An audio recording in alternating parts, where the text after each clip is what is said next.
It's summertime in Southern Cal and life is good. Plenty of water and plenty to do. The surf is always up, so grab a board and enjoy a beautiful California day. Today we have the best of the best in girls softball. It's the one and only PGF as Premier Girls Fastpitch takes center stage here in beautiful Irvine. Get ready to see a lot of high-level softball, real skills, and real smiles. The 14U Platinum Championship starts now.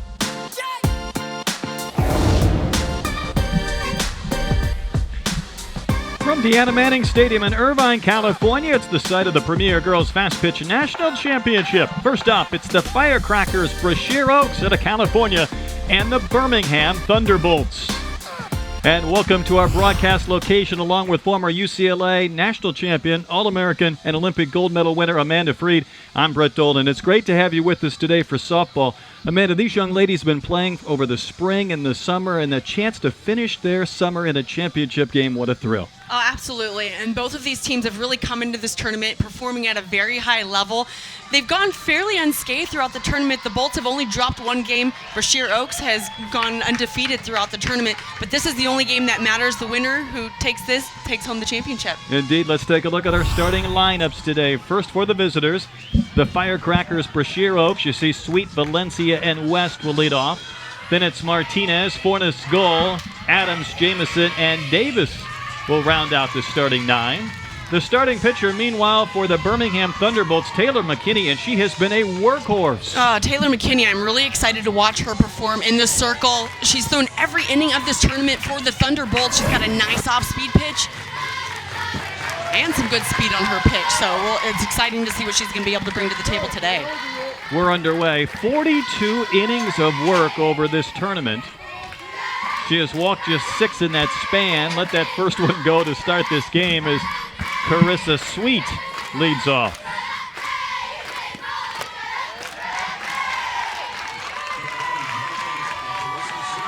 Sweet out of El Dorado High School. She says she's both a power hitter and a slapper. But 8 for 12 so far here in this tournament.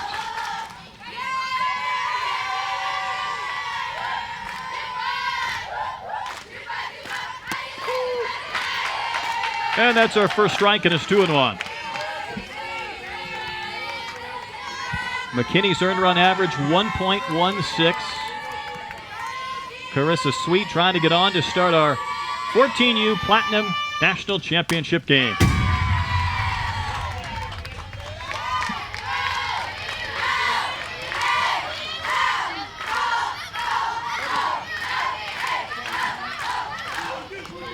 She is the cousin of Jackie and Lauren Sweet. Jackie played softball for Utah. Lauren played for Michigan and now plays in the pros for the Pride.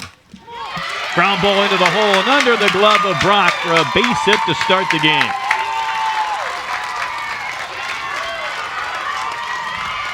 Nice at bat by Sweet. She waits back and she fouled that pitch a little bit late the one before, but then this one just stands and connects nicely, goes with it right into that 5-6 hole.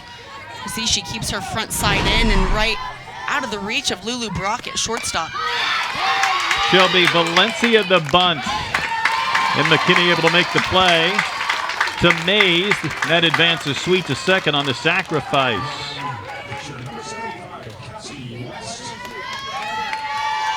I like the early execution by the Firecrackers, getting runners on base, sacrificing at bats to get Sweet into scoring position. McKinney has to face Cassidy West, who's knocked in 5, including a home run so far in the tournament.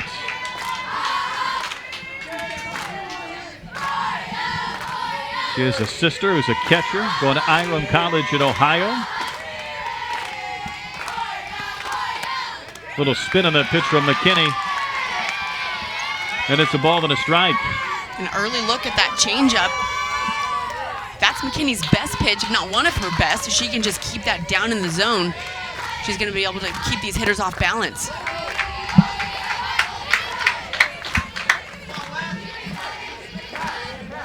That's why it's important as an offense early in the ball game to jump on the pitcher as quick as possible. Sometimes there's a bit of a transition period in that first inning. It's typically when you're able to get to a good pitcher most of the time is right off the bat before they're able to really settle into the game and find their pitches. McKinney really likes her changeup and her drop ball. See what she throws here with 2 strikes. And Cassidy West able to get a piece to stay alive.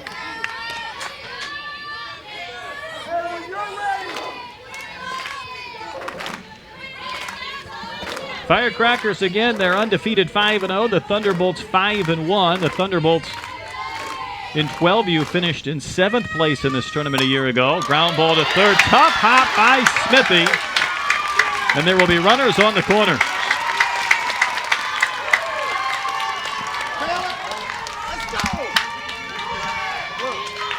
This infield plays fast today, Amanda, and I tell you, the ball coming off the bat hit well. It's tough for those infielders.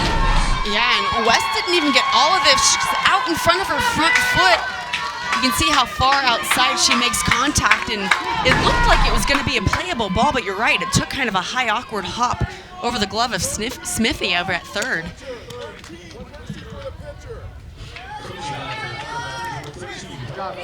Bella Espinoza is going to run at first base for Cassidy West, the pitcher. Here's Martinez.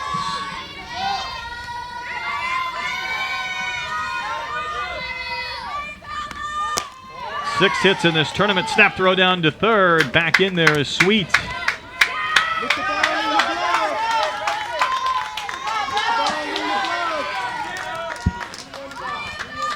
So Bella Martinez, the cleanup hitter, the daughter of Amy and Nacho Martinez, a chance to put the Firecrackers on the board first. And the count 2-0. And Bella is not giving up any of that plate to McKinney. Her toes are way up on that chalk line. So anything that's going to hit remotely close to that outside corner, she's going to have no problem covering. Her elbow almost over that inside edge of the plate. Then she shows off that bat speed right there. That's what's most important. You can cover that outside, get your toes up on the line, but you better be able to react to a 60-mile-an-hour pitch in the chalk, on the chalk line on the inside part of the plate. Really cuts down the target a bit, as you can see from that stance, for Taylor McKinney to find the zone. She's behind here 2-1. Will that stay fair? Foul by a few feet.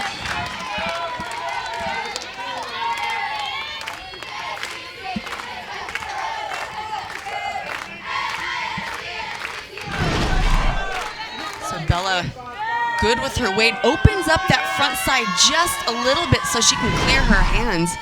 Stays inside that pitch nicely. Taylor McKinney could really use a strikeout here. 2 balls and 2 strikes to the cleanup hitter Martinez, and now the count has gone full.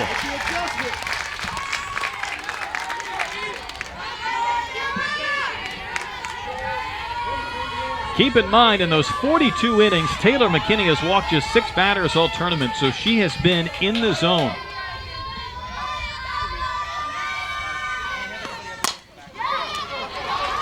Should be a playable ball, and is for Hiller.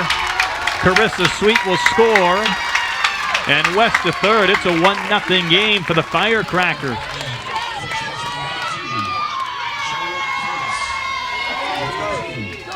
And that's exactly what you want to do in that situation in the box, not try to be too big. A base hit would be fantastic, but that ground ball to the right side just does the job as well. So the first run scored by the Brashear Oaks Firecrackers, and here is Charlotte Fornes, the first baseman. Found one right at the plate.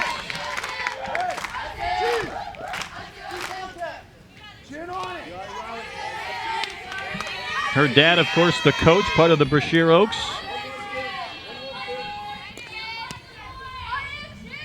Her nickname is Cheese. Out of Santiago High School.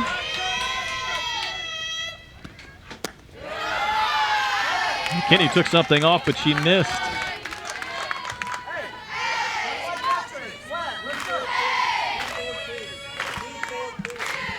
McKinney checking her wristband before she's ready to climb back on that pitching rubber in the circle.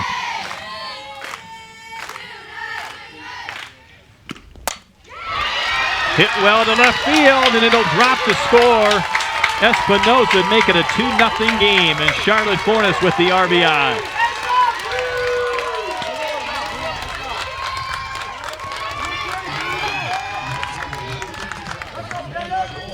Fornes was waiting back, watching the changeup, and then gets a pitch a little bit more in the zone, tucks her hands in tight to her body, and muscles it into left field. That'll drop in for a single and an RBI. In front of Tchaikovsky in left, Amanda Goal will look at a strike. She's had 3 hits so far in this tournament out of King High School.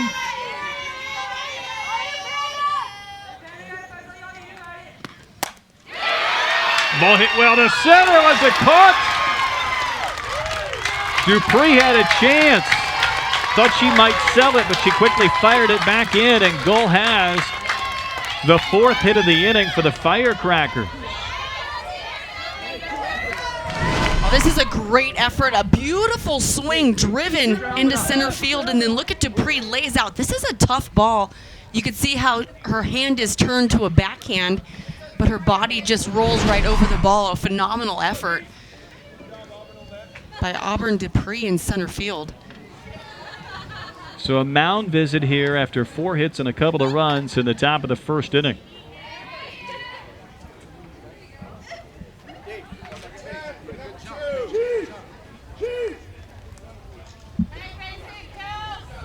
Fornes will be pinch run for with Delaney Faubert.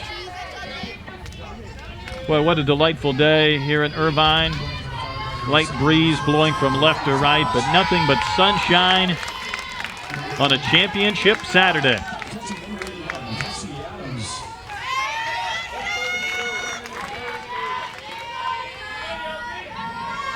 Part of our premier girls Fastpitch 14U Platinum Championship game. Couple of runs for the Firecrackers and a big bounding ball up the bat of Kelsey Adams. Chance for a play at the plate. Hall is going to apply the tag to gun down Fornes to end the inning.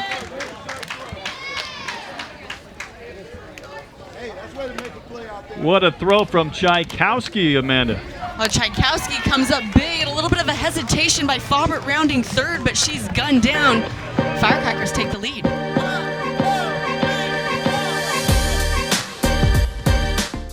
A 5-hit top of the 1st for the Firecrackers, and they lead the Birmingham Thunderbolts 2-0.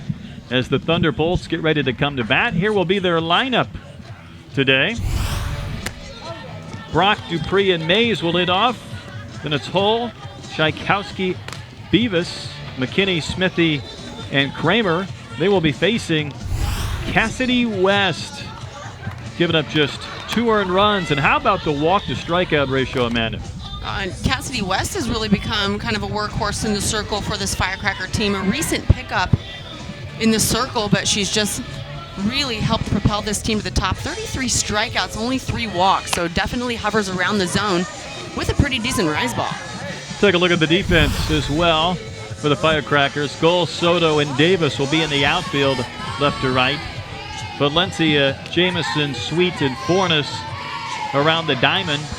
Kelsey Adams just had the last base hit. She's behind the plate. And, of course, in the circle, it's Cassidy West. And Lauren Lulu Brock will lead off.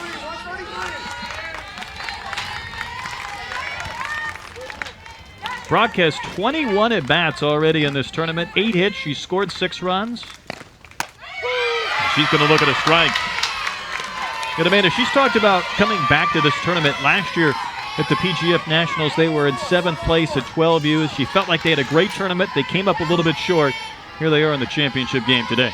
And their first year 14 and under as well. So you talk about a 12U to 14U transition. It's a little bit of a different ball game.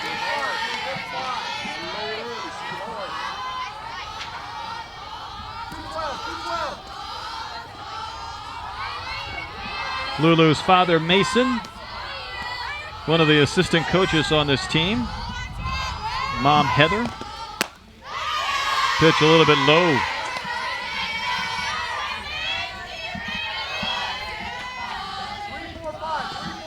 So Cassidy West has been primarily in the circle all tournament for the Firecrackers.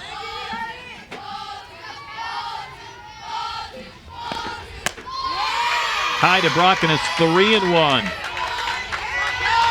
A lot of patience shown by Brock against a pitcher who does not walk very many hitters. So in that leadoff spot, Brock doing a good job of seeing a lot of pitches for her team.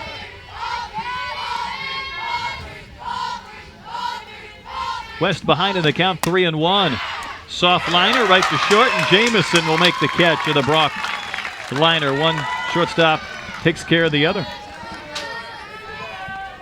Amanda, the Firecrackers had a big top of the first. They had 2 runs in and nearly had a third. Kelsey Adams, first pitch swinging, chops one over the head of Smithy, and then we had a play at the plate. Yeah, using that hard dirt, and then a nice throw home to cut down Faubert. Firecrackers took a 2-run lead. Could have been 3. The inning could have been extended, but a strike thrown by Tchaikovsky. And a good job by Hull to kind of surround the plate, cut off the path. As Auburn Dupree, the center fielder, steps in. 8 hits and a couple of RBIs so far for Auburn. Out of Gadsden City High School, daughter of Jack and Lindsay.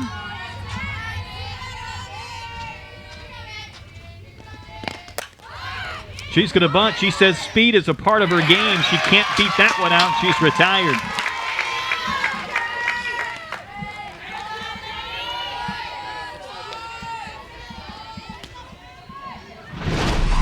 It was a good job and a nice idea to put this ball to the right of West, but she's a good fielding pitcher. Maybe a little bit too much pace on that bunt, but a really good idea on how she could get herself on base.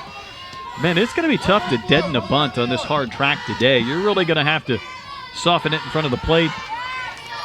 Otherwise, it's going to rocket towards one of those fielders. Crystal Mays will line one to Valencia at third, and Valencia able to take a hit away. In a 1-2-3 inning for Cassidy West. After 1, Firecrackers up 2-0. The parents, they're the backbone of this operation throughout the summer. All the traveling and finishing here in this 14U Platinum Championship game.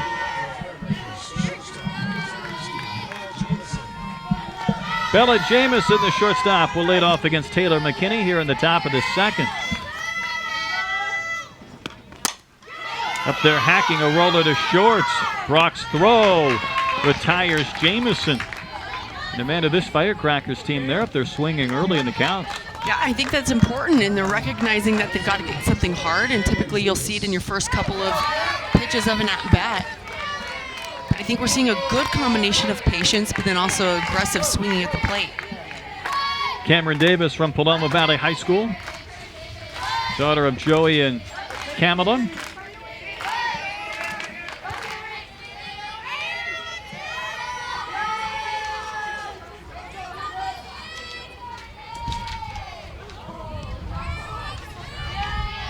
She has a sister that plays at another Firecrackers team, so this is a family sport to say the least for Cameron Davis.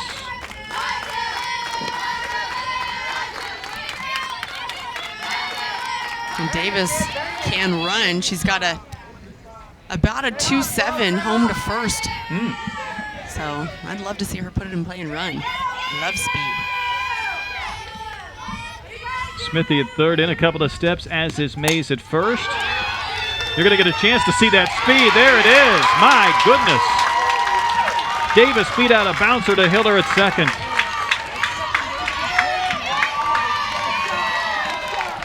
And sometimes as a fielder, this doesn't seem like it's that high of a chop, so you don't rush as much as you should, but look at the length of the stride that Davis has. A close play, but she does beat that by a half step. You know, Amanda, she hit the front of the bag, and you're right, it's the size of those strides that caught my attention. Sydney Soto, there's a roller up the middle, and a play at second. That was Carissa Sweet. She had to base it in the first, and reaches again here in the second. And another hitter up there early in the count, putting the ball in play.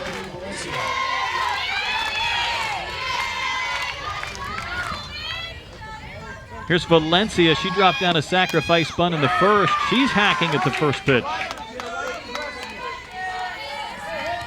Yeah, the Firecrackers are feeling the momentum, and they're trying to continue it They're getting in the box. They're swinging early. They're making hard contact. So Taylor McKinney, she stays around the plate really well. You got to start maybe, not that you know, like that pitch right there, hang a little bit more inside tight, a little bit off the plate, just to get them thinking that, you know, you're not always going to be around the plate. They've got to second guess themselves a little bit in the box. Just to take them out of their comfort zone. Take them out. Valencia out of Liberty High School. Hiller has a play at second. Shovels it quickly. Did they get to force the ball? Gets away from Brock, and it's going to lead to a run as Davis will come home with the third Firecrackers tally.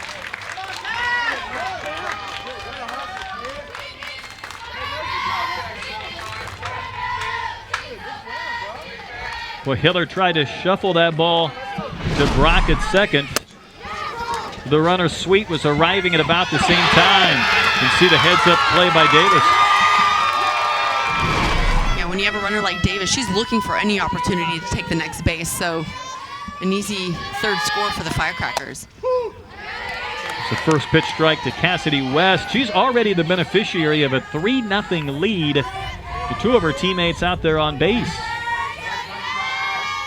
And while she's done a great job in the circle, she also has a homer and 5 RBIs and 7 hits as a hitter. And I know you can appreciate those two-way players. I love that. I'm getting it done on both sides of the field.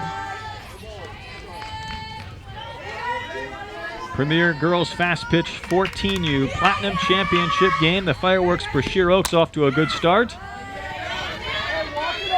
First of 4 games here in Irvine, California. What a Chamber of Commerce Saturday here in SoCal.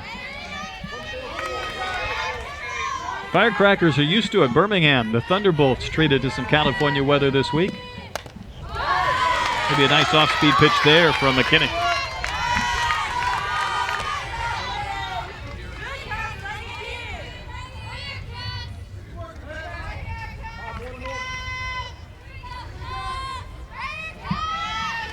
Cassidy West out of San Diego Mission Bay High School.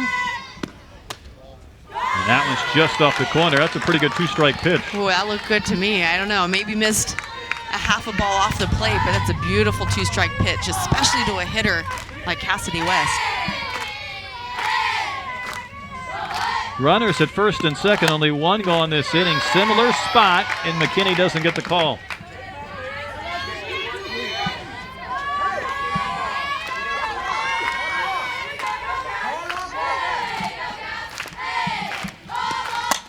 West hits one to rather deep center, but Dupree will have a play. She's going to have a great chance for an outfield assist. Indeed she does. Gunning down Sweet at third base.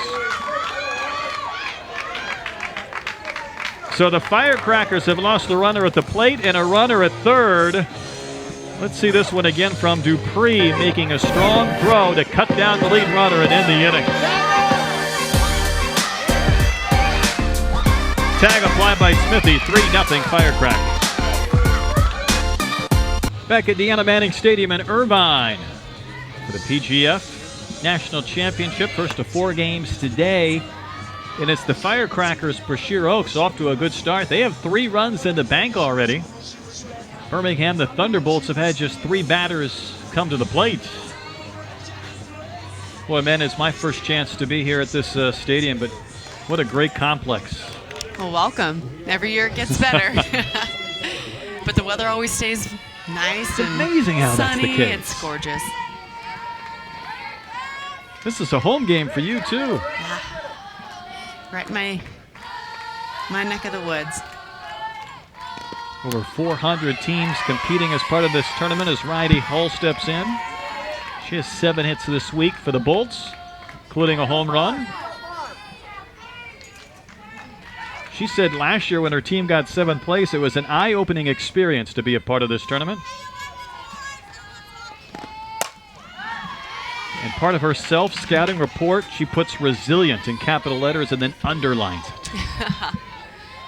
I think that's a really great way to put it. This tournament really opens your eyes to just how competitive and how great and big this sport is and how national it is. I mean, we see teams now, especially deep into the tournament, even in the championship games, from across the country. Of course, coming all the way from Birmingham, do you feel like there's different styles of play in different regions across the country? I think there are some general differences. Yeah, but they're starting to even out. Like, you're starting not to be able to tell as big of a difference. I think there's great coaching across the country, just phenomenal athletes no matter where you go. The best of the best here, and Riley Hull hanging tough against Cassidy West.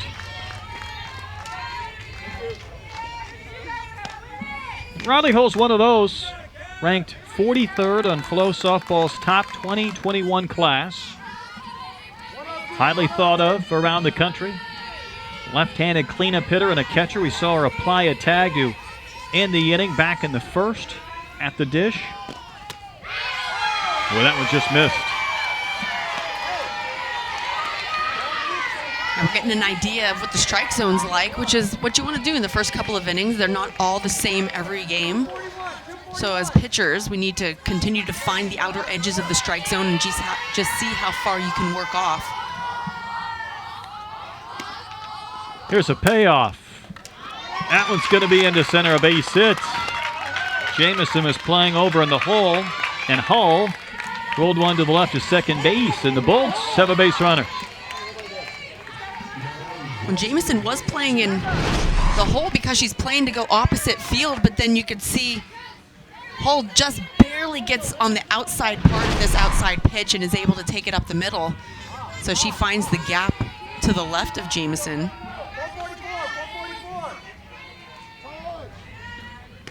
Brings up Nanners, Tchaikovsky. Our first early test on names. Claire Anna, but she goes by Nanners. Takes one way high.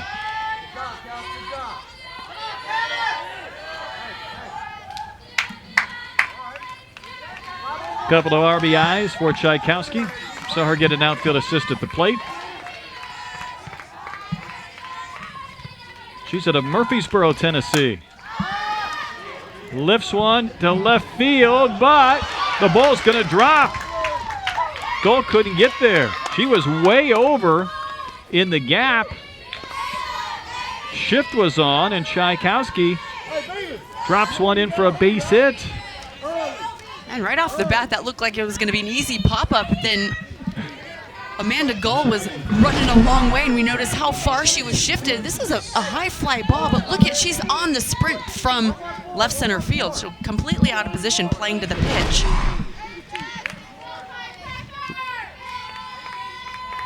Looked up for the left fielder, and there wasn't one, at least in left.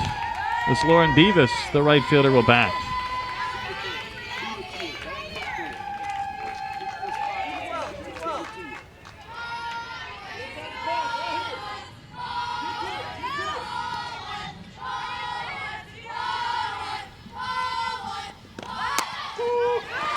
And Beavis will take a strike.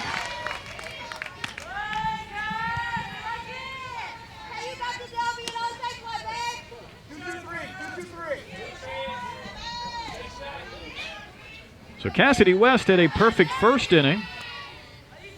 Couple of base hits here in the second, and the bunt from Beavis. Handled by Valencia. Strong throw to third. The sacrifice works, but both runners move up.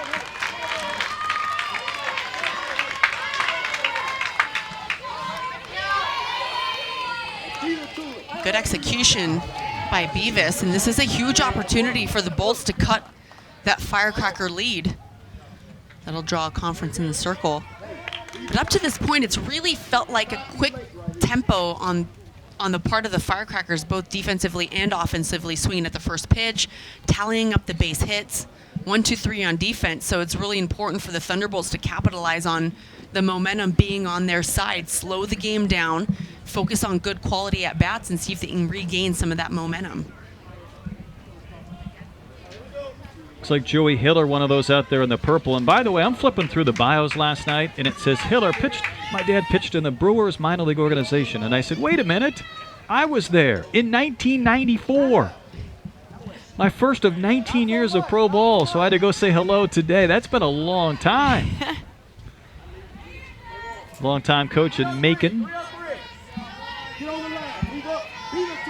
Here's Taylor McKinney. McKinney's father, Terrence, she played baseball, her dad did, at Auburn University in Montgomery. 4 hits, including a home run in this tournament. In case you're wondering, Hull's at third base. She's the catcher. Wondering why maybe they aren't running for her. They have just 2 bench players, do the Thunderbolts. And as I say that, one of those, Ari Wright, will come on to run.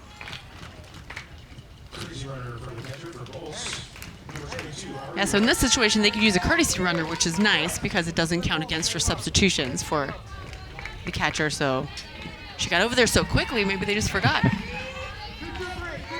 Taylor McKinney can help her own cause. Base hit, could play to pair, and goal continues to play way over into left center. The shift around towards right.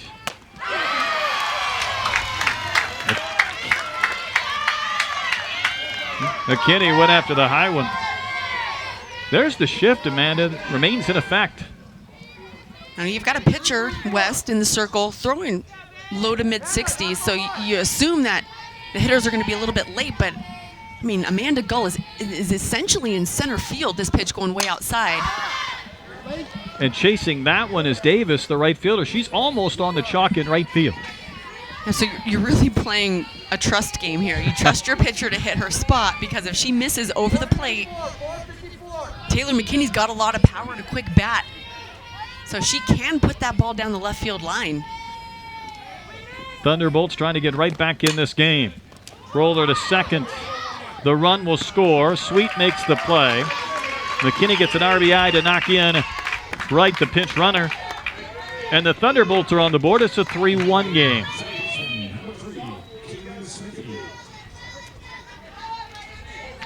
Here's a pitch, a couple of balls off the plate. McKinney does what she wants to do, just off the end of the bat though, but she does make it through to Carissa Sweet at second base. But gets the job done. Firecrackers trading a run for an out. 2 gone for Caitlin Smithy, the third baseman, and a healthy hack for the Buckhorn High School product.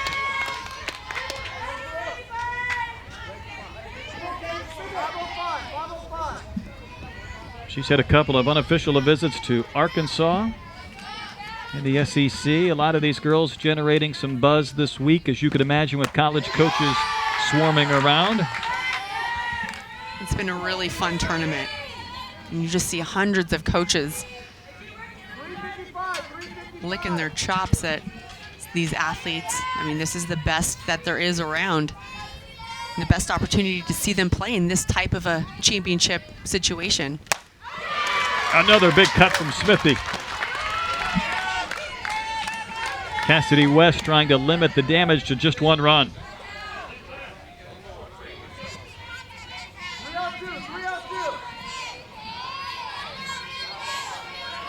Tchaikovsky, though, at third base with 2 outs. And that time Smithy laid off. 2 balls, 2 strikes. Keep in mind, if you're waiting for a walk from Cassidy West, just 3 all tournament coming into the game today compared to 33 strikeouts.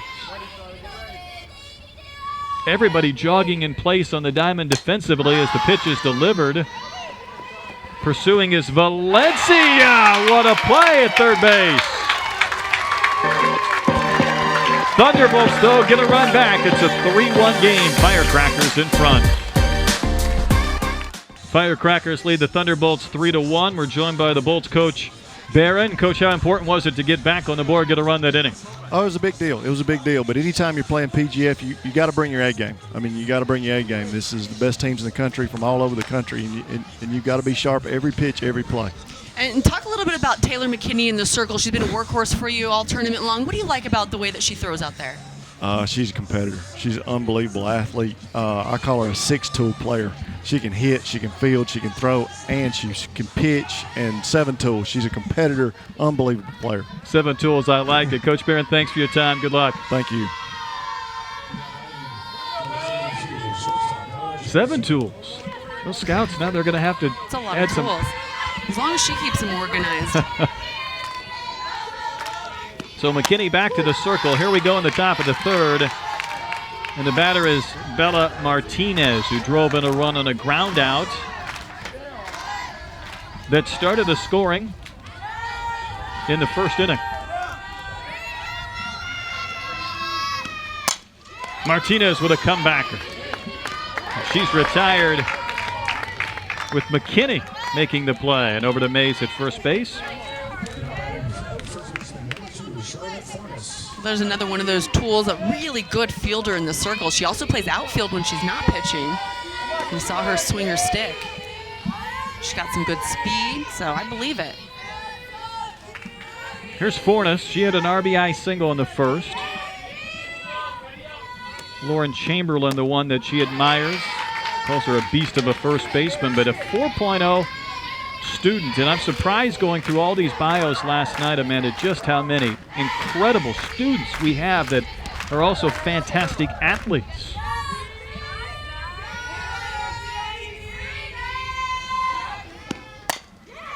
Big bounce to the third. Smithy, though, will make that play easily for out number 2.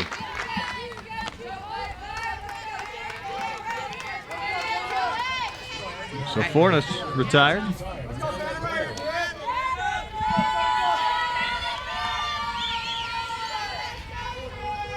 McKinney would love a 1-2-3 inning. She gave up 2 in the first, a run in the second. Here's Amanda Goal. Hooks one foul. You can see just even that one run that the Thunderbolts were able to get that last half inning, how it just kind of breathes life back into your defense as well. I think this game is beginning to even itself out. We saw quite a big imbalance, I think, in the first inning and a half. Chance for a perfect inning. Smithy on the move. Makes the play, and Mays kept her foot in the bag. So McKinney with a perfect inning, 2.5 complete. A 3-1 Firecrackers lead. Firecrackers had a 3-0 lead, but the Thunderbolts got a run in the bottom of the second to get on the board, and then a 1-2-3 top of the frame for Taylor McKinney. Back to your point, Amanda, this game kind of settling in a bit as we get towards the bottom of the third inning.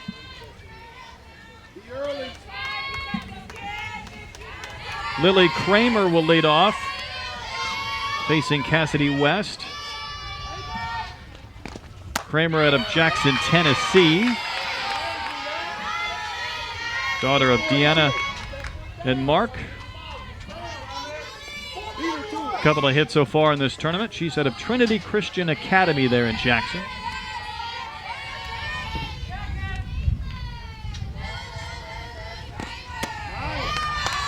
And it's 2-0.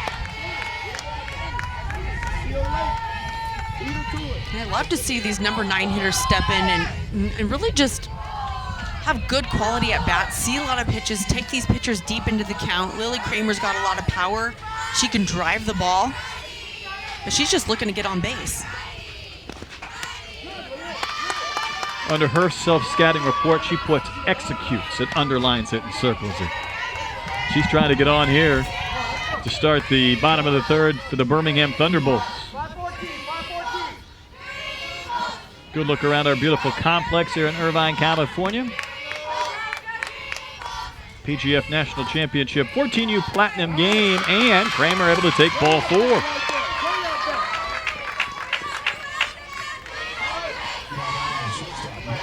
So Cassidy West hasn't put many free runners aboard. She does to turn the lineup over. We're going to have a runner as well.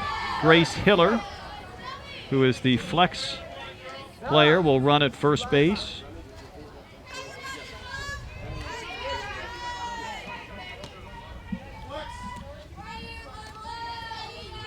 And Lulu Brock, the shortstop, steps back in.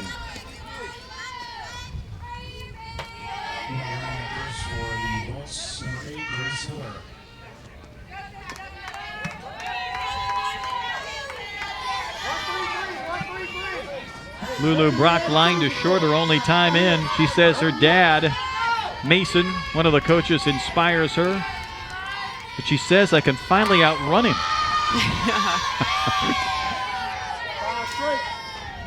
Well, she's got some speed, but she's also got some good power. So she's in a sacrifice situation here, but as a defender, you have to stay on your toes. She might drop a bunt. She might slap it right by you. She does say speed is her biggest asset, and Valencia in at third base, creeping in even further.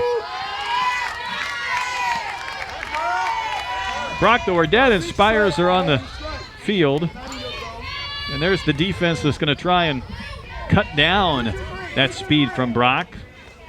But her mom was valedictorian of her high school, so she keeps her straight in the classroom. So she's got the 1-2 combination from mom and dad. Trying to kickstart a third inning here. That bunt is in the air. Adams pursuing, couldn't get there. And you can see the mindset that Brock has in the box right now. The shift, or not really a shift, but positioning of the players is played so that Cassidy West will sweep towards that first base line. Fornes is playing back to cover one, and that's why Shelby Valencia is creeping in so tight.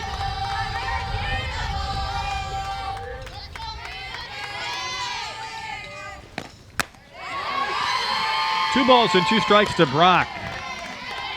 West still looking for that first out here in the third inning. 1-3-3, 1-3-3.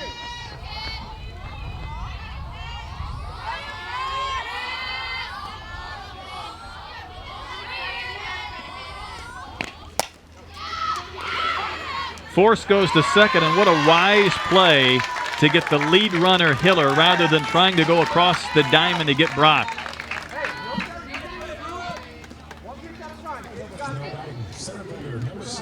Jamison to Sweet for the first out.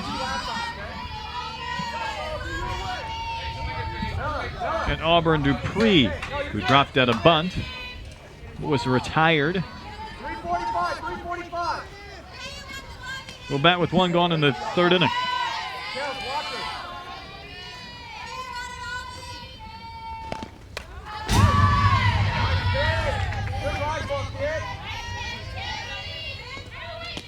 I love how Auburn Dupree is described. And I think this is by her coaches, but she's quick as a cat. She's gritty as the beach. So I wouldn't describe the beach as gritty. Well, I don't know where they get to the beach in Birmingham, but maybe they've had a chance to get to the beach. But I love that. I get it. I totally get it. She offered the throw to second base, is going to skip into center. So Brock will steal it. With the count 0-2 to Auburn Dupree, daughter of Jack and Lindsay. Let's see Brock run from first.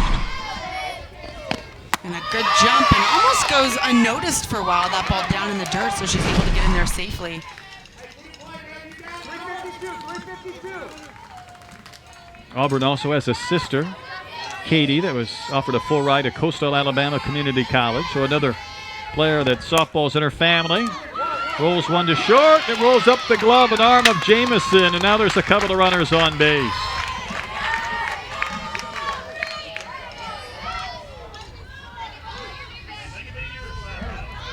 And now it gets to the heart of the lineup with Crystal Mays, the 3-hole hitter from Hewitt Trustville High School. She's been playing varsity softball since the 7th grade.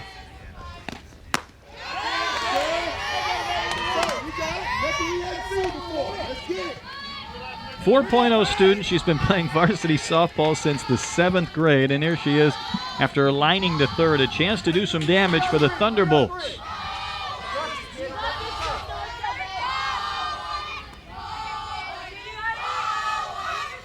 Couple of RBIs for Mays in the tournament. Soft roller to Sweet. She bobbles it, but they get the out at first base. Sweet to Fornes for the second out. Both runners advance, second and third now, 2 gone. We've seen a couple of those last second kind of like hiccups in the ball coming off the dirt. They look like they're riding low, and then all of a sudden last second pops up. We just saw that same sort of a situation with Jamison, but stays down and then comes up. Luckily, Sweet keeps it in front and is close enough to be able to recover for the out. It's a good point, Amanda, as Riley Hull steps in. You got to go attack that ball. You can't let it play you today. Yeah, it appears that you got to attack one step further than you think you have to. Hull singled in the second, scored the run. She's a Somerset, Kentucky native.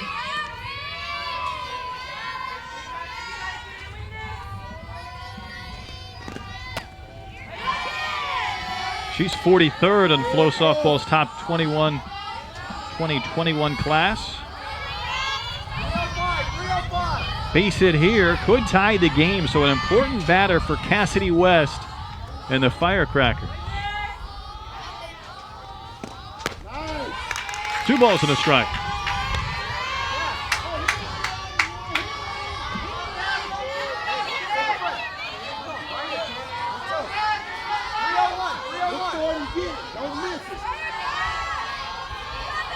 A walk and an error have contributed to this inning. And now it's 3-1.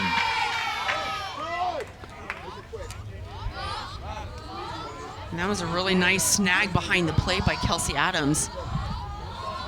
You see a little bit of frustration on the part of Cassidy West. That pitch prior to that one in the dirt. She's lucky she missed on maybe a screwball or something low and outside. A little extra motion out there in the circle and then drives this one down into the dirt. So it draws a brief conversation and a reset with Cassidy in the circle. 521. Outfield now shifting around towards left against the left-handed batter Hole. Big pitch. Grounded to short. I think Jamison played that off her chest.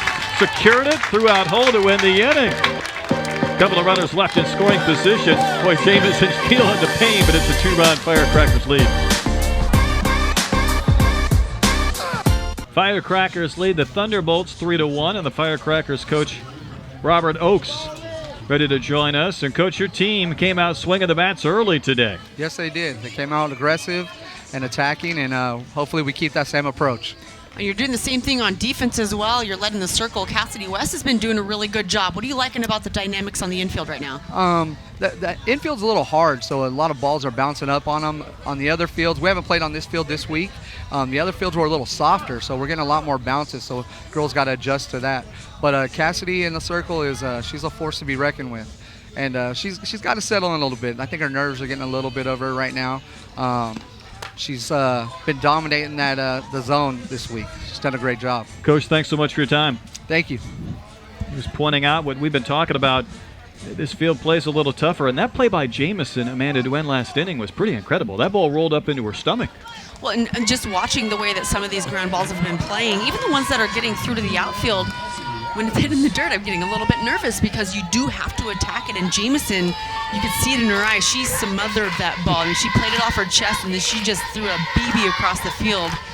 You know, at this point, it's just kind of some gritty, grinding softball. Knock it down, get in front of it, make the play. Here's Kelsey Adams. She singled in her only at-bat against McKinney.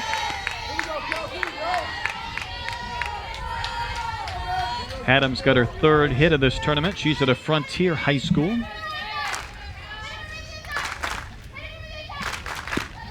Daughter of Nick and Amber.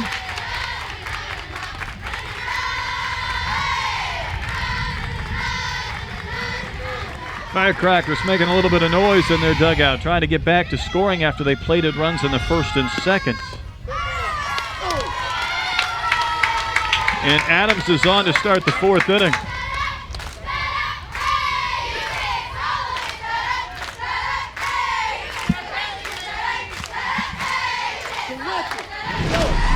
And McKinney going in tight, and this screwball just gets away from her, catches that back shin.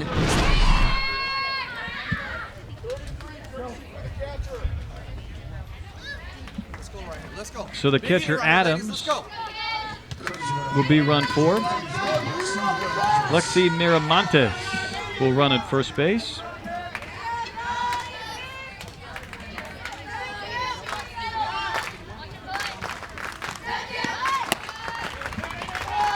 Miramontes has to hustle back to first. Jamison didn't get the bunt down. You see that late dip on McKinney's pitch. Even though that ball looked pretty much down the heart of the plate, it had about 3 to 5 inches of drop at the end, so the bat kind of went down to try and nip it. Wasn't able to get on it. Jamison swings away here. Play at second base, and the throw is high from Smithy.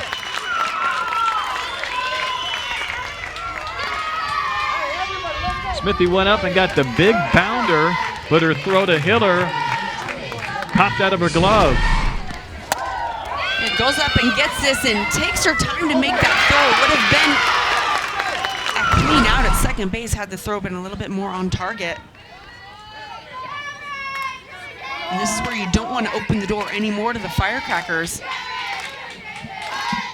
Cameron Davis reached on an infield single.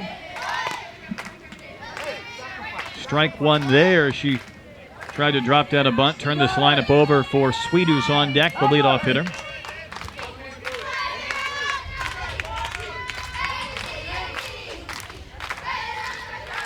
Just remember, Cameron Davis is very fast, so as an infielder, you want to look for a play, if possible, other than the one at first base, because she's going to be your toughest out.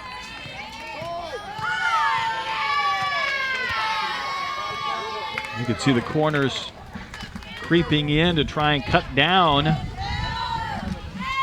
the possibility of that speed coming into play. Squaring at the front of the box, but the pitch is high. Watch the outfielder. Get the ball dead. Cam, see the ball go down.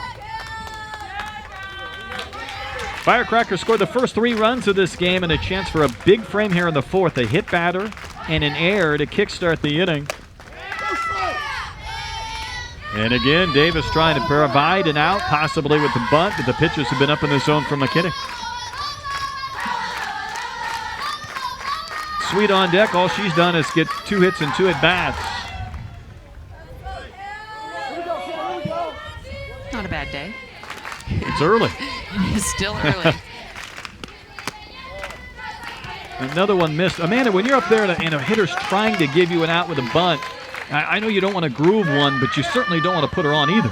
No, you know what? I was thinking that same exact thing, especially when a hitter just squares their body. They're not even trying to get on. I'm aiming for that barrel. I'm just trying to hit it, maybe spin the ball off the barrel, but she is saying, please get me out, not trying to do anything more. Right there, just spin the ball off the barrel. And hope that she does that, bunt it foul. Especially when your defenders are tight in like they are. I mean, you're looking at a possible force out at third base as well. So the Firecrackers are trying to move the runners over, but when you're allowing your corners to pinch in as tight as they are, you're opening up an opportunity for that force out at third. Now she's in the back of the box, but she still runs up. She'll slap, a chance for a force at third, and a good job by Mckinney to Smithy to get the lead runner.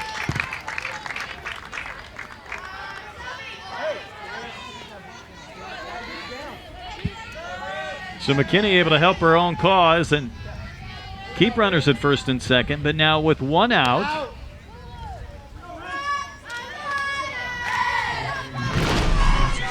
So good whereabouts to know where that play is. Throws a strike and then a hold, obviously a lot of speed. No chance at that second out. Runners are going to take off and advance on a double steal. So Sweet now will deal with 2 in scoring position. That double steal took everybody off guard. Nobody moves, looking for a possible bunt, and that's a foot race between Brockett, shortstop, and Jameson. Really looked like in that replay that Davis is just waiting to see if Jameson was going to go. Held that extra split second and then took off with her speed. Yeah, it really looked like nobody was expecting it. You see the numbers for Sweet, 2 for 2. Amanda, she is now 10 for 14 in this tournament. Diving attempt in left by Tchaikovsky.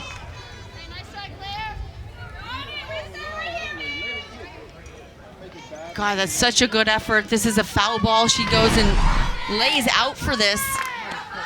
And she's just going for the out. So you got to remember, if she catches that, that's a run score. So you're given a run for an out in that situation. And the decision that you as a player makes, depending on the situations in the game. And Sweet is going to be retired for one of the few times in this tournament. A big strikeout for Taylor Mckinney. And that's a case where now you're glad Tchaikovsky didn't make that catch. Oh, absolutely. You take your chances with the decision that you make. So if she catches it, a run scores, and then you get that strikeout, you're out of the inning, but the run does score. Look at the location of that pitch. well executed against Sweet. What's filthy? Down and out, really no chance to make contact, but there is a liner under right up the bat of Valencia. It'll score a run. It'll score a pair of runs. Shelby Valencia with a 2-out, 2-run single. And after the big strikeout, Valencia cashes in. And first pitch swinging, opposite field, pokes it in, and then that speed by Jameson at third, and then Cameron Davis scoring from second base. There's the speed again coming into play. Keep in mind the Firecrackers have lost a runner at third base. They've lost a runner at home.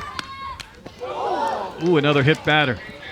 As Cassidy West, the pitcher, wears one. She'll trot to first. Hopefully she's okay. McKinney's hit a pair this inning.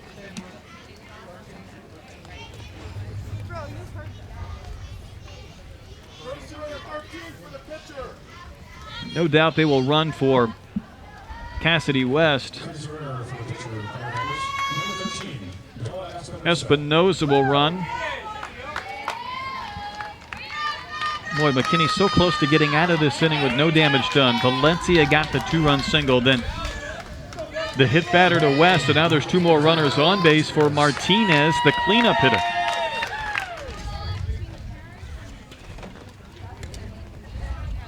Mound visit, though, first for Taylor McKinney and the infielder.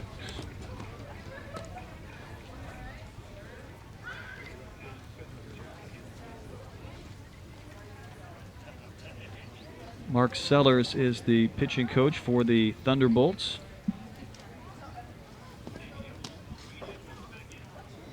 This is the 14U Platinum Championship game. Brett Dolan, Amanda Freed from Irvine, California.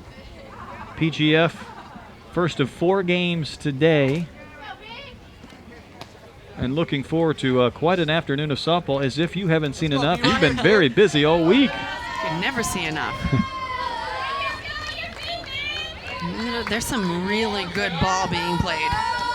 All week long there was. It was, you just spend the whole day at the ball field and just watch the show. I did yesterday. Enjoyed the competition, the chance to get to this day, the championship day, the television day. Bella Martinez in.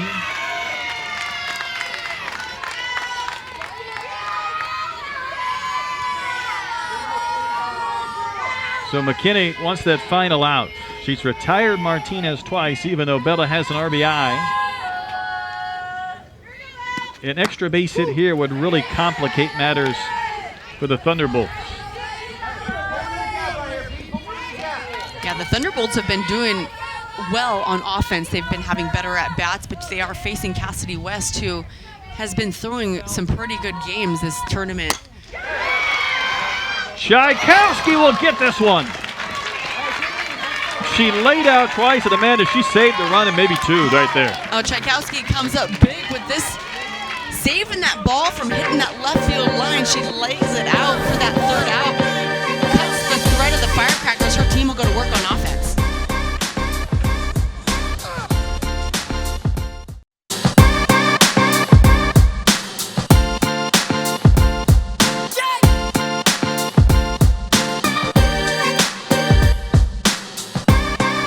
A week of fun surf and softball here in SoCal. PGF National Championship games here today in Irvine. Firecrackers have jumped out to a 5-1 lead. So here in the bottom of the 4th inning, Nanners Tchaikovsky, who made that great catch to end last inning, will lead off this frame. And what effort she showed us last inning and left. Nah, she didn't want anything to drop out there. 421, 421. And by the way, she is a triplet. She's a busy family around home, but she's got a couple of other siblings, and she drives one high and deep down the left field line and out of play.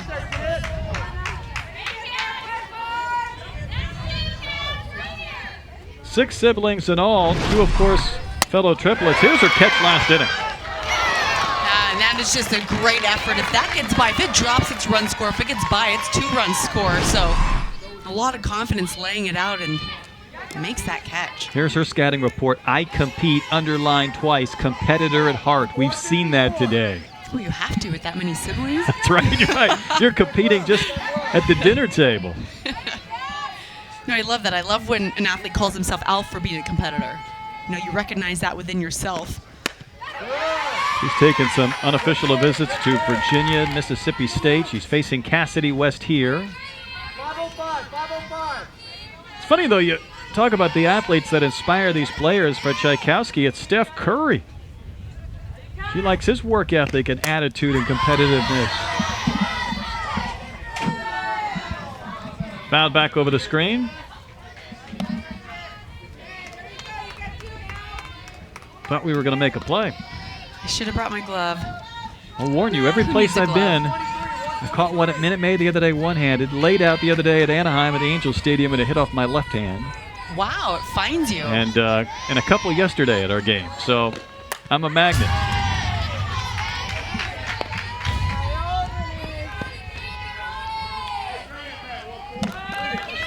Boy, Tchaikovsky making Cassidy West work here in the bottom of the fourth inning as the leadoff hitter.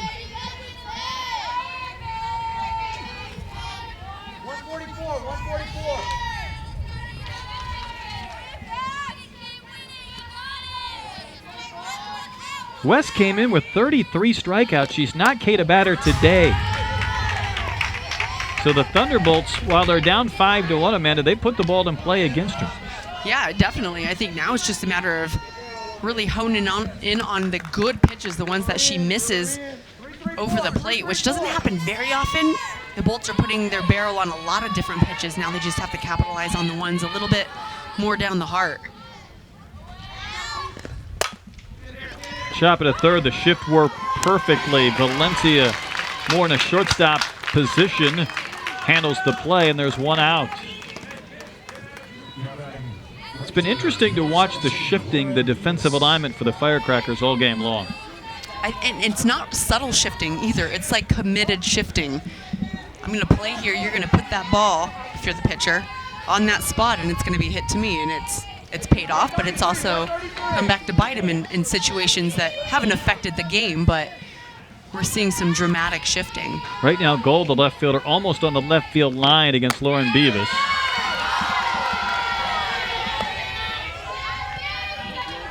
There she is.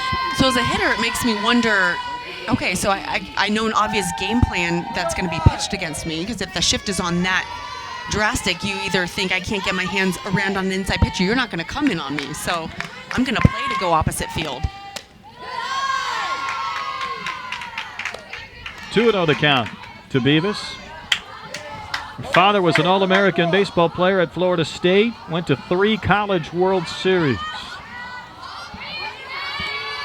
He's coached her since she was 6 years old. Beavis looks at a strike over that inside corner.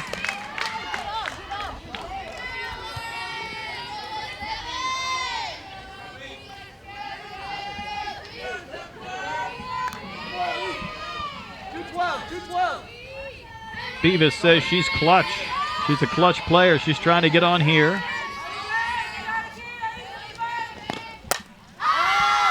That one's going to be up there for a long time. Who wants it?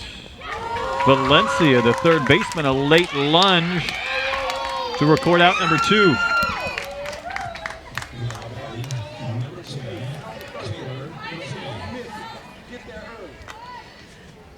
I see Cassidy West smiling in the circle. I love when the ball goes straight up in the pitcher's circle and the pitcher looks around like, who wants it? Who wants it? Because she had no intention of getting that one. None.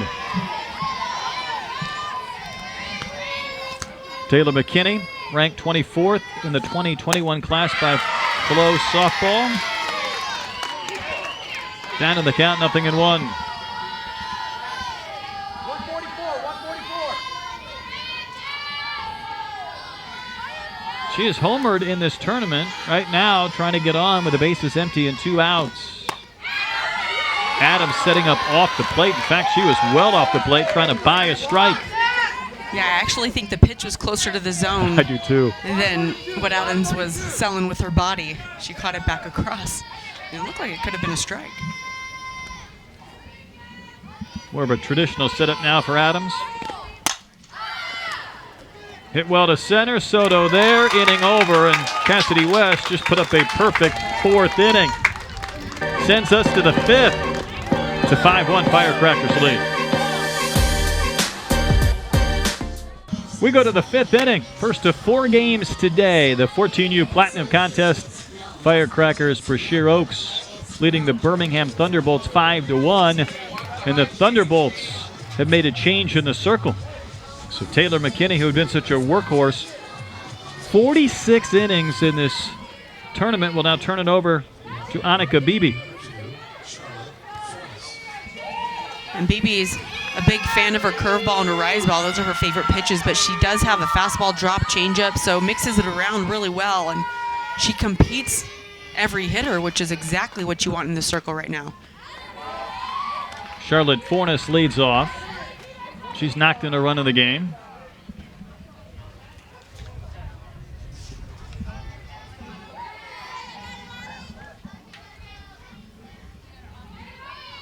Beebe, the daughter of Charlene and Kyle. There's a pop-up back, and it's going to be out of play.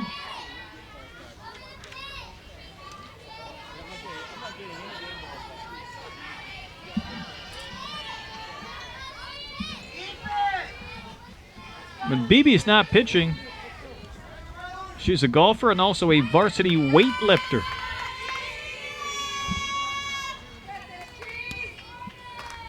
So don't charge the circle. That's interesting.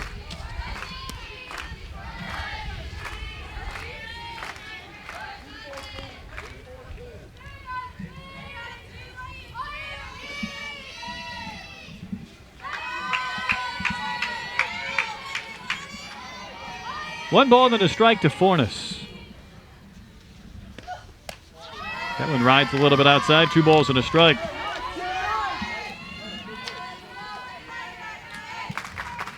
See Beebe, number 93.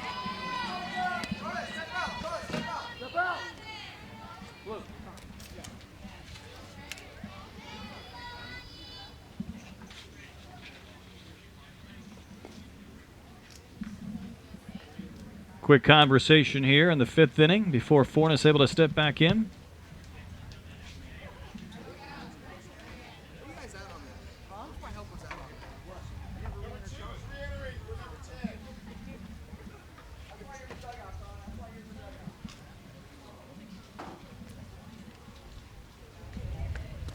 Announcing that 2, Fornes re-entering for 10, which was Faubert, who ran earlier. A little bit late to be doing that 3 pitches in, isn't it? You know what? It's a good thing that Coach Oaks caught it, though, before the Bolts did. That ball smoked foul down the left field line into the shrubbery. Yeah, it seemed like a while ago that that substitution was made, huh?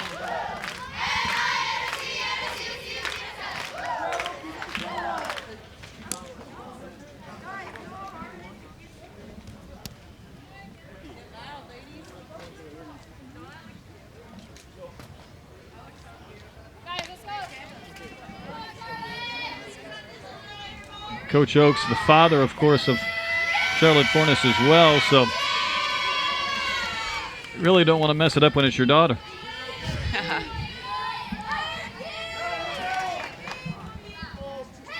I think our plate umpire's ready. 2 balls, 2 strikes.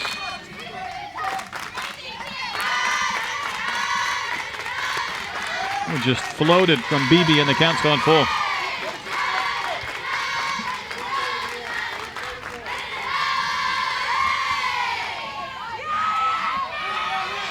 Firecrackers 2 runs in the first, a run in the second, 2 in the fourth. Looking to continue their damage here in the 5th, but a new pitcher. See if there'll be a play, and it will drop in the on-deck circle.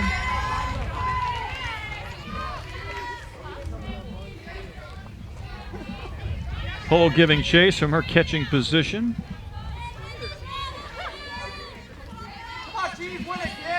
And Beebe's a good change of pace out there in the circle against the Firecrackers. She doesn't throw as hard as Mckinney did, but you could see the spin on the pitch from up here. So she complements that with an off speed, but focuses more on the spin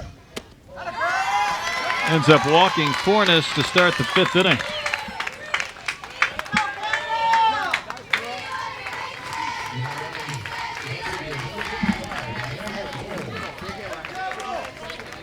Here's Amanda Gold, the left fielder.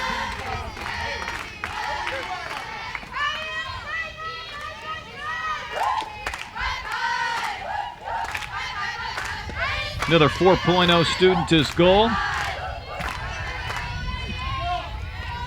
Out of King High School, daughter of Wendy and Michael. 4 for 12 so far in this tournament. Keep in mind for the Firecrackers, this is game number 6. For the Bolts, it is game number 7.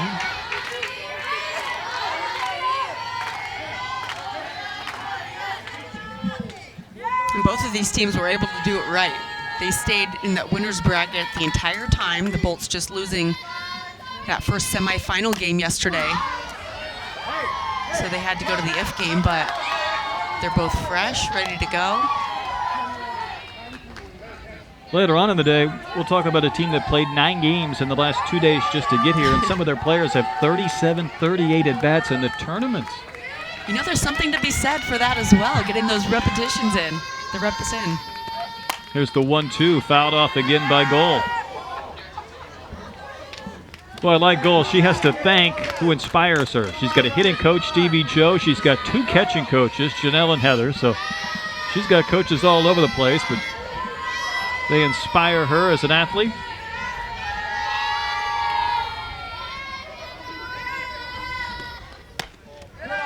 That one just drifted off the corner.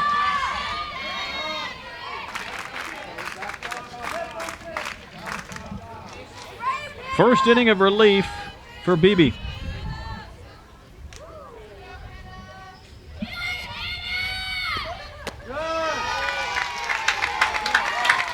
All of a sudden, the count has gone full after she walked Fornes to start the inning.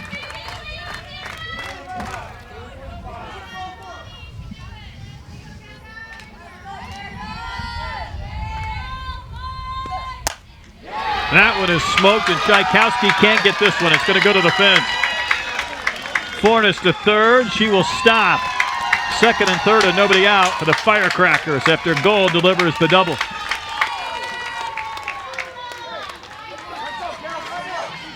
And a nice patient approach at the plate by Amanda Gull. She waits back, and look at how she gets her hands inside and extends right down that left field line. Take a look at the way she keeps her body in, even though that pitch is over the inside part of the plate. She's able to keep it between the white lines. Kelsey Adams takes a strike. What I liked about that replay, Amanda, just playing hitting coach, she started to drift with that hip, and then it just stopped. And then she just turned on it. Yeah, if it drifts any further, then she's going to jam herself.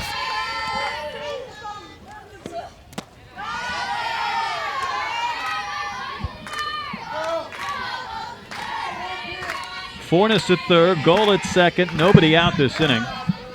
Already a 5-1 lead for the Firecrackers over the Birmingham Thunderbolts. Adams is singled. She's been hit by a pitch. Snap throw to third, and it's going to go down the left field line. Hall couldn't get it to Smithy. And Goal goes to third base.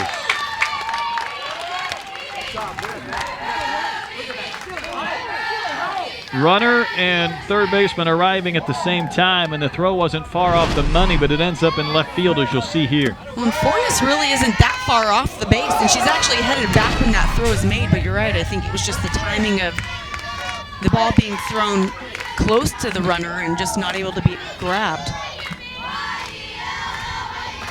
So Beebe can use it out here. 2-2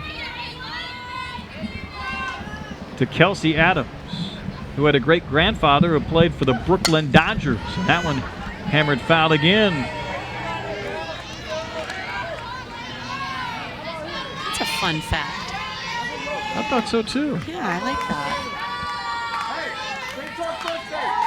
Makes you wonder all the great players he may have played with in his time there. Oh, yeah. Count has gone full. So I believe Beebe's been full to every hitter she's faced.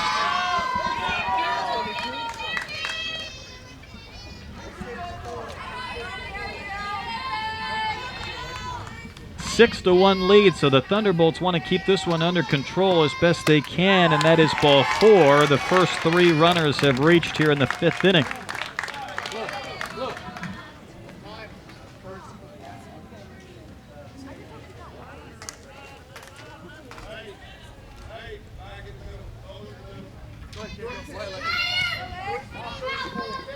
So Miramontes, who ran for Adams earlier, will do so again here in the 5th inning.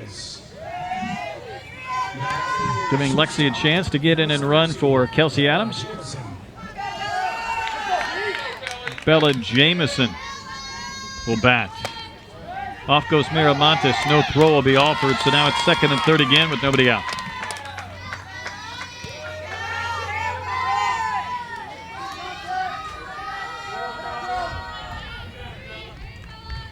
Jameson out of Claremont High School in San Diego.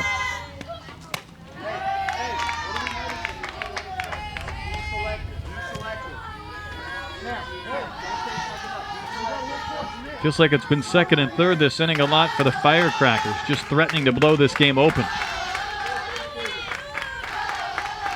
Jameson has a home run in this tournament.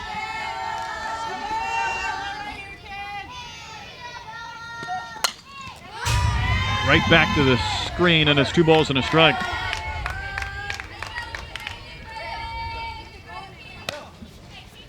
Monica Beebe, when she's good, she works ahead in the count as most pitchers do, and then she just picks around the outside edge of the strike zone. She's getting a little bit behind some of these hitters, so she's having to fight back and bring the balls a little bit more centered than she would like to. Thrown a lot of pitches this inning looking for that first out. It'll happen here, and it's going to be a double play. Smithy the catch and the tag on goal. Right place, right time for Smithy. Wow, just perfect placement for the Thunderbolts, and not much you can do about this. Off the base just slightly, Amanda Gull gets caught, line drive, tagged out. A quick 2 outs. Cameron Davis takes one high. If you're the runner, in that case, Gull, that's a helpless feeling when you see that line drive. Yeah, you always hear the coach say, freeze on a line drive, don't get doubled out. But when that ball curves right around between you and third base, there's not much you can do.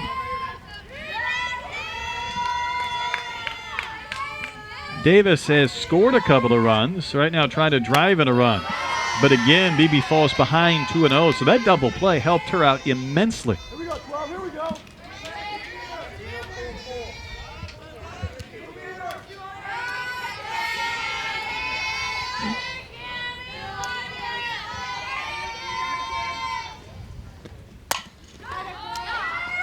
Off the glove of Hiller, and it may lead to a run.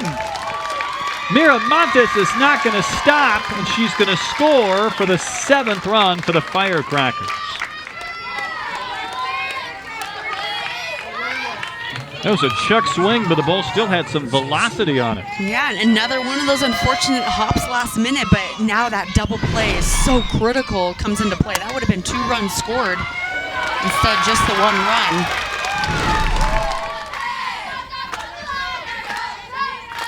Sweet, the leadoff hitter, steps in and hits one down the right field line, but foul as Davis was running on the pitch.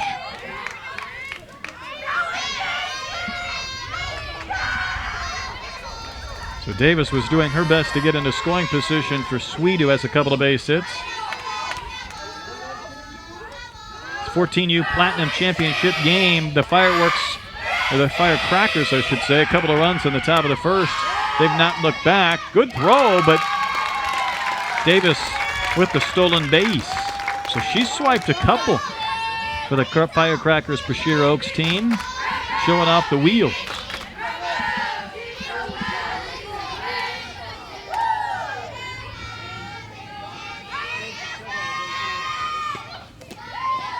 In the dirt, scooped nicely by Hull.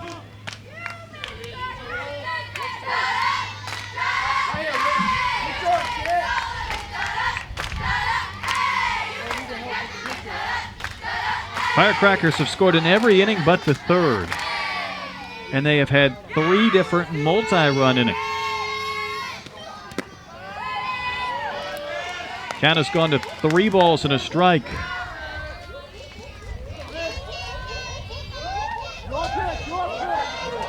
So now back to the top of the lineup, the Firecrackers, even with that double play this inning, looking to keep the pedal down. Ball 4, third walk of the frame.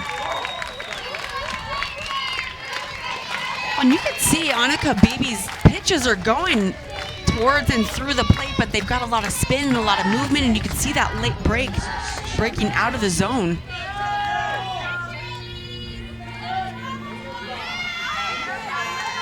Shelby Valencia knocked in a couple of runs with a 2-out single on the 4th, a big blow in this game. There's another one not far out of the zone, but just enough to miss.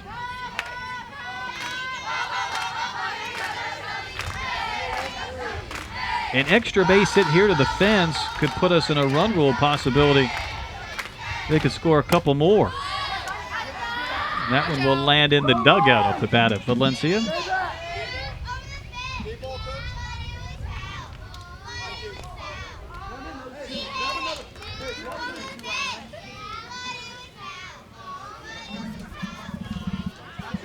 Area cloud in the sky here in Irvine, California.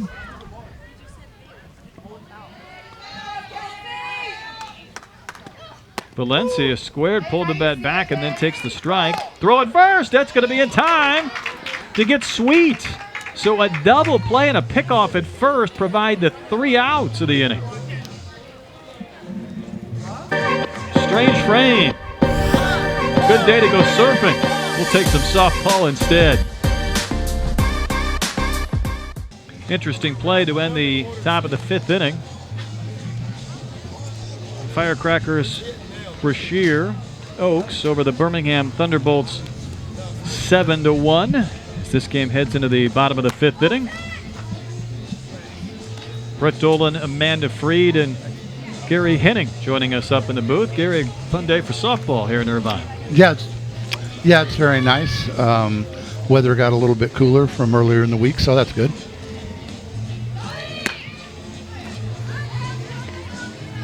Well, Gary, you were here last week. You saw the 18s, the 12s, the 10s, and now we're seeing the 14s and the 16s. I mean, talk about just the explosion of PGF, and you've been around the game for a very long time, and what direction you see us going in. Well, I think that there is more interest in the younger age groups, obviously with recruiting now starting so young. There are more people playing. The younger age groups have more emphasis than they used to. Obviously, the lower levels have generated a lot of coaches. You see them constantly recruiting, and what a great area to come and see so many talented players in one setting. Yes, having the 14 and under and 16 and under at basically the same place over the same time period is very convenient for the college coaches to come to recruit. Well, in this area in general, I mean, who doesn't want to come to Huntington Beach? And just the way that PGF puts together the entire event, starting with the opening ceremonies to this high-level competition. I mean, how have you seen the excitement grow within PGF?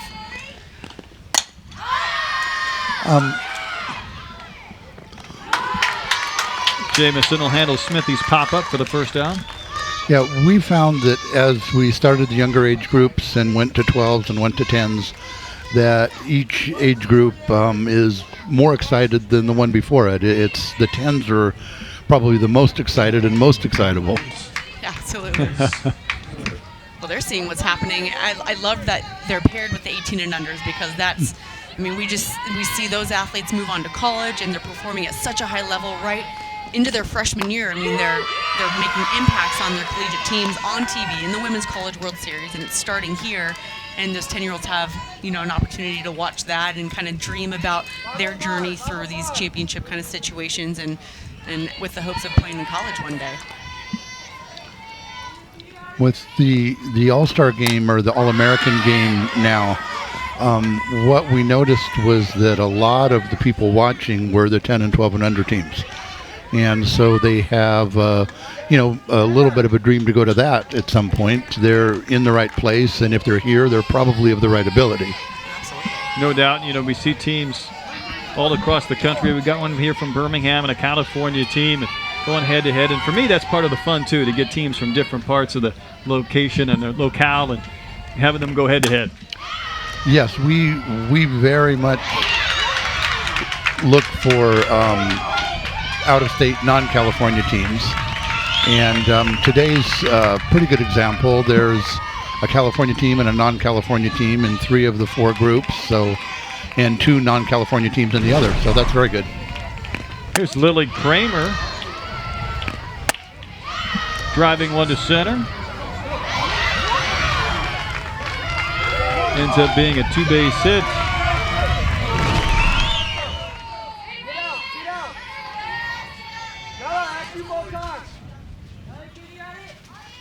That was Hiller, the flex player who got the double. Give credit where credit's due. That ball in the hole and off the backhand attempt of the shortstop, Jamison.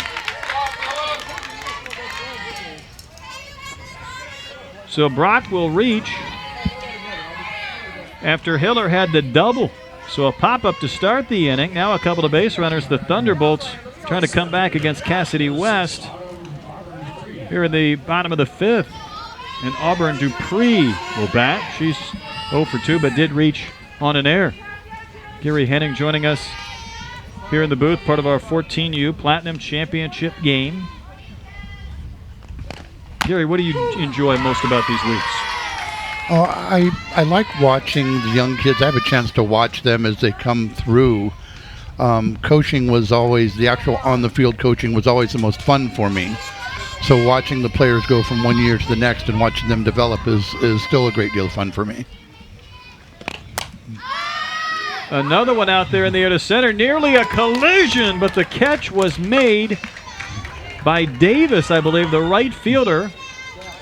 Cameron Davis, we talked about her speed. She cut in front of Soto in that shift. And Amanda, that was a scary play. Well, that's what happens when you have such drastic shifts, is sometimes players get a little bit too far out of position, and so typically the center fielder has priority over that, but Davis closer, a little bit quicker. She got to a ball that was pretty dead center field.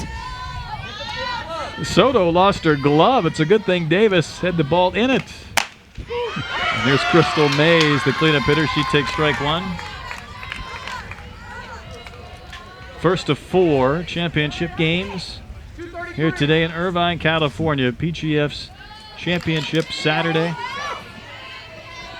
It's a 7-1 lead for the Firecrackers. Pitch a little bit high, and Gary, you guys do a great job. So continued success putting on these wonderful events. Thank you very much. Gary Henning joining us. We're in the bottom of the 5th inning. Double from Hiller, the single from Brock, and a grounder here could end the inning. Little bounce there at the end for Sweet, but she'll make the play, and it ends the frame. So the Thunderbolts get a couple of base runners. They do not score. It remains a 7-1 lead for the Firecrackers.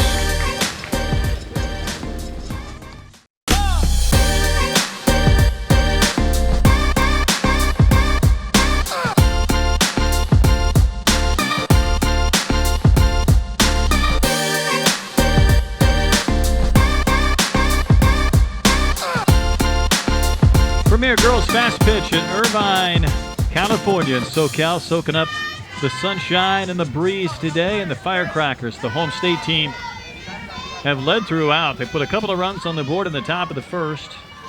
They lead the Birmingham Thunderbolts 7-1 as we go to the 6th inning. And the batter is Valencia. You think about what the Firecrackers have done, Amanda. 7 runs on 9 hits. They lost a runner at the plate to end an inning. They lost a runner at third base on a fly out to center. They had a runner picked off first base to end last inning, and then there was the double play on the liner to third where the runner was tagged out. Yeah, and they still managed the 7 runs that they have, and you know, you can afford to be a little bit more aggressive when you have a lead like that. Hit well to left field. That started the carry, and then Tchaikovsky reached up and made the catch.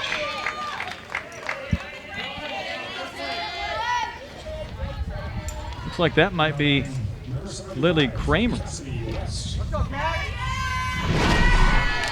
Lily Kramer being introduced into this game quickly, and she looked like she was set under that ball, but then That was Tchaikovsky, actually. Out in Yeah, that left, so- ponytail covering up her number. Well, makes the play regardless. We got one out. Yeah, it was Tchaikovsky. So Cassidy West trying to earn the win in the circle. Also has a hit. She's 1 for 2 with a hit by pitch in the game. Is it playable? Off the glove of Hull as she ran near that concrete railing.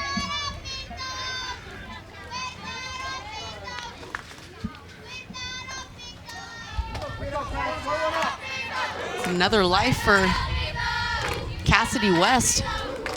This Hull nearly ran that down, had her glove on it, but saw that fence approaching, so pulled up a little. There's no give in this fence.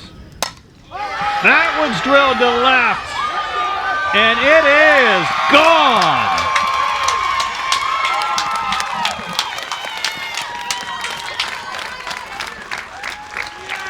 Cassidy West with the no-doubter to left field. Hit her second home run of the tournament. She took advantage of that second life she was given and just drills this ball. No doubt about it, right off the bat. We knew it was out of the ballpark, but take a look at this swing. Such a pretty contact point, slightly underneath, but just drives that ball. Now listen to it off the bat. It's a beautiful sound. Tchaikovsky just runs out of room. She's caught everything she could, but not that one. You're right, there's the sound off the bat. Knew that had a shot to get out.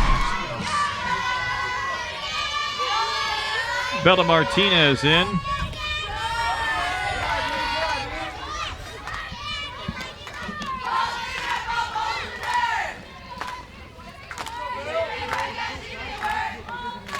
So the Firecrackers trying to add some more runs and possibly have an early end of this game.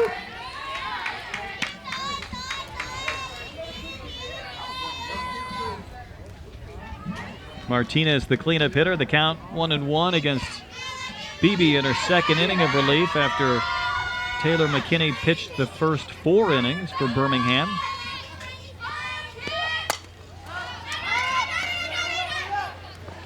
Defiantly calling the play was Smithy, even as Beebe just about reached up and tried to make the catch herself.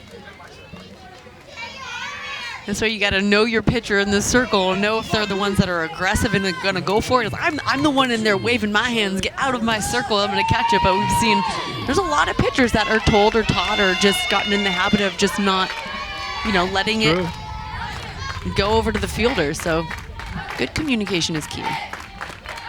Fornes will pop one up, and this will probably be, off the top of the screen. So you as an outfitter / pitcher, you wanted to take care of everything yourself. Yeah. I don't blame you. Even on the ground, anything that came near my circle, I'm going to try and get.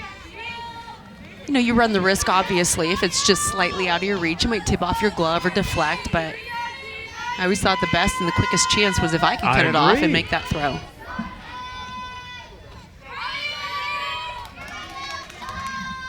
Two outs in the inning. West has homered this frame. Another hit batter. That's the third one. Hit.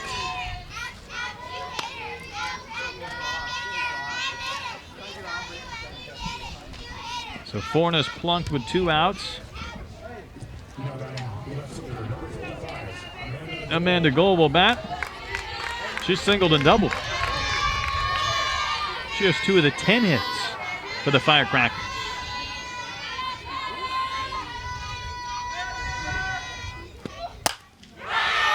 Hit well to left. Tchaikovsky got turned around and it just missed off the top of the fence. A ringing double. Amanda Gold has 3 hits in the game.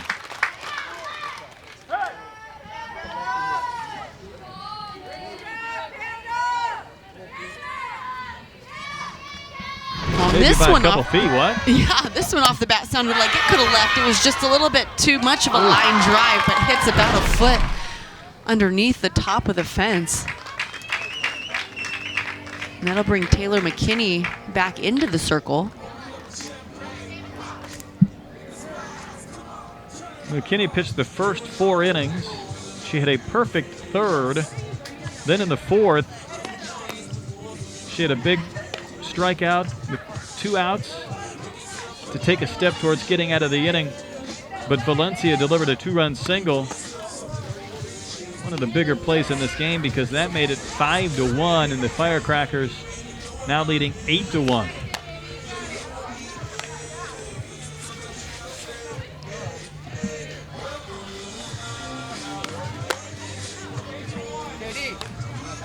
So McKinney will re-enter. 46 innings of work in this tournament.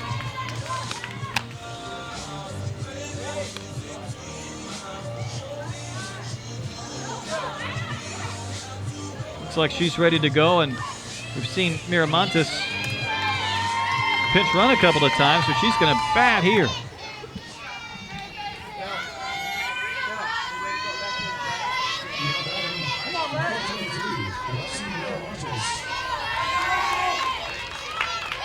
Lexi's another 4.0 students.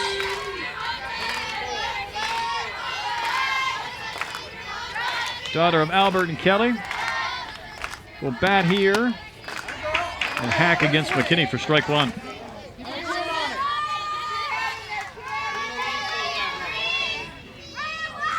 So the Thunderbolts know they're going to have to score in the bottom of the frame to continue this game. Firecrackers not done this inning. That time a bigger bounce for Hiller, and they get again. 1 run scores this frame, but it was an emphatic one off the bat of Cassidy West. 8-1 Firecrackers.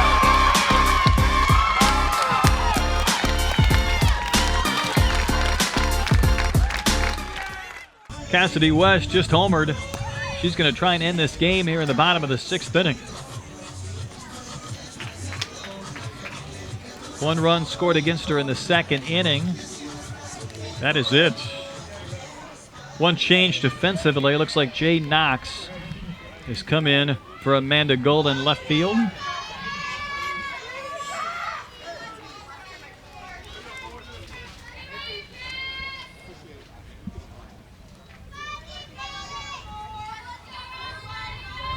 Bridie Hull, the cleanup hitter. She scored the lone run for the Thunderbolts. They'll need to score 2 this inning to continue the game. Hit well to center and against the shift. That's going to drop. Hull's going to have possibly a double. The throw is wide and she's safe. That was to dead center, but Soto was over into left center. Yeah, again, that shift when you go so dramatically, and we're seeing it again here. Jogging from one side of the field to the next, but that's opening it up, that dead center field gap, and there's a nice swing right back up the middle. Look at the location of this pitch, middle outside, but there's no center fielder essentially. We've got left center field and right center field, but that area directly next to that logo out there vacant. Wright's going to run again. All right, so let me ask you this, Amanda. If you want to shift against Cassidy West with her ability to overpower some hitters, would you be less reluctant, more reluctant to do it against the heart of the lineup like a cleanup hitter in Hull than against the bottom of the lineup? Yeah, I would. But I think in either situation, a slight shift is okay, but it's more of an anticipation of where the pitch is going to go. So you can lean and assume, but you're not completely committing to a certain spot because you don't leave those big holes open. So when you've got a hitter who hits her spots, you lean, you anticipate, so you can get that extra step on it, but you're not completely, because pitchers miss. Let's be real, the best pitchers miss. And if you have a pitcher that you're assuming is going to hit that outside corner, she actually accidentally centers it, and it hits the spot you're not, you're looking at a triple.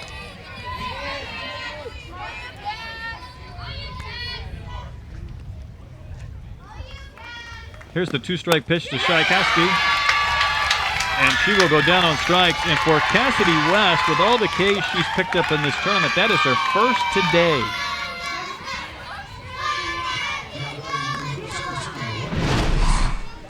And Tchaikovsky stays in well. This pitch is just out of her reach, even though she keeps her head down. That pitch, a good couple of balls down and off the plate.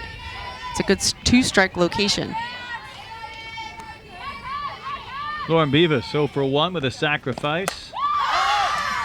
Fouls off the pitch into the berm. Thunderbolts could be down to their final 2 outs.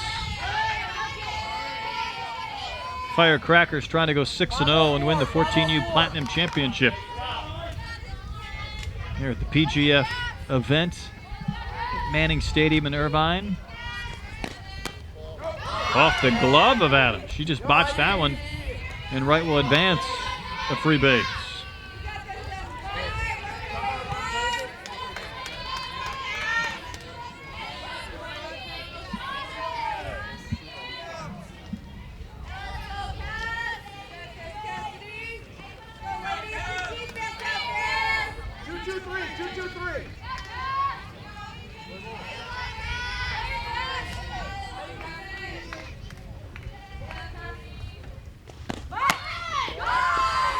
Two balls and a strike to Beavis.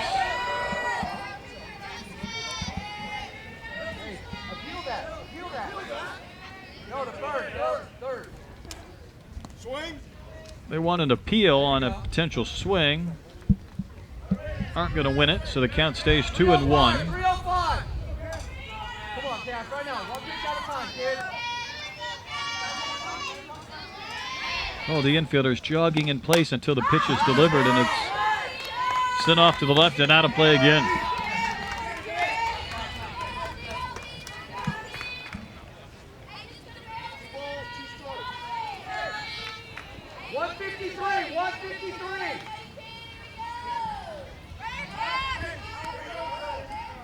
Cassidy West just got her first strikeout. Won't get her second, but it should be the second out. Handled by Valencia, and the Birmingham Thunderbolts down to their final out.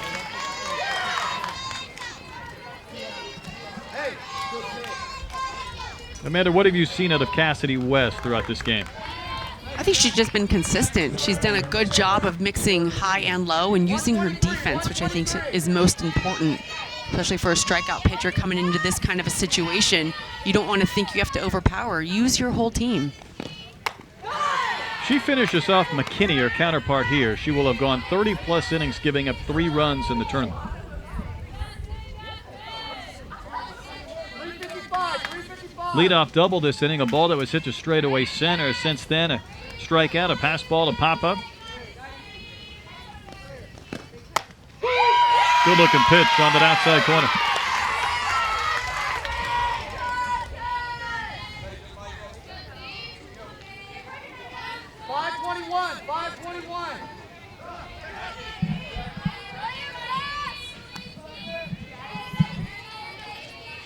Ball that a strike to count. It's wide of the mark. In our 16U Platinum game to follow in about a half an hour or so, Firecrackers Utah against another Thunderbolts team, Thunderbolts Dorset. Then we'll have a couple of premier games, 14U and 16U all today. Thunderbolts down to their final strike.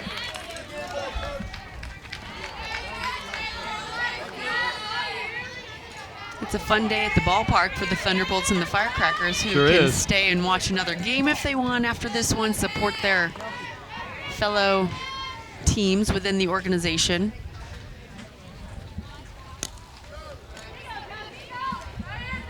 A lot of travel for this Birmingham Thunderbolts team. Getting into this championship game, 123. Right now, Cass, talk it up, team. Let's go. proving on what they did last year.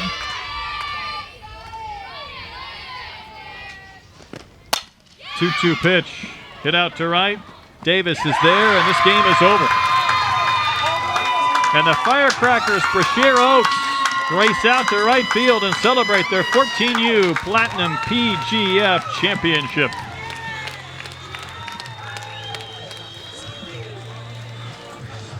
They never trailed in this game, and they will win a 6-inning contest. When they went the distance in this tournament, going undefeated. Clean performance top to bottom. Started in the circle with their pitcher Cassidy West and trickled out throughout the entire defense. Held this tough Thunderbolts offense at bay and managed to score quite a few runs. There's the hardware quickly given to the Fireworks team. 11 hits today, and amount of contributions up and down that lineup for that team. Absolutely, and it started from the top of that first inning where they just came up. They started getting base hits, and you got top base hit, moved the runner over, and then it was just base hit after base hit, kept hammering. As we watched the Thunderbolts kind of look on, but such a fantastic effort by the Bolts as well, who stayed in this ball game. I mean, you see an 8-1 game, but really went back and forth. The Thunderbolts had their moments of greatness in this game as well, but the Firecrackers just continued to pound innings 1 through 6 and got the job done. Indeed they did. 8 runs on 11 hits for the Firecrackers. Birmingham Thunderbolts, a long journey ends with a runner-up. They lose today by a score of 8-1. The teams gather along the foul lines for the handshakes before the awards presentation here for our 14U Platinum game. Coming up next, it'll be the 16U Platinum Championship game. Firecrackers Utah against the Thunderbolts. But in game 1 today, Firecrackers Brashear Oaks with an emphatic 8-1 win despite some great efforts all around. Cassidy West, she got the win, also had the home run, and they will walk off with the 14U Platinum PGF National Championship. For Amanda Freed, I'm Brett Dolan. Don't go anywhere. Game 2 of 4 coming up next.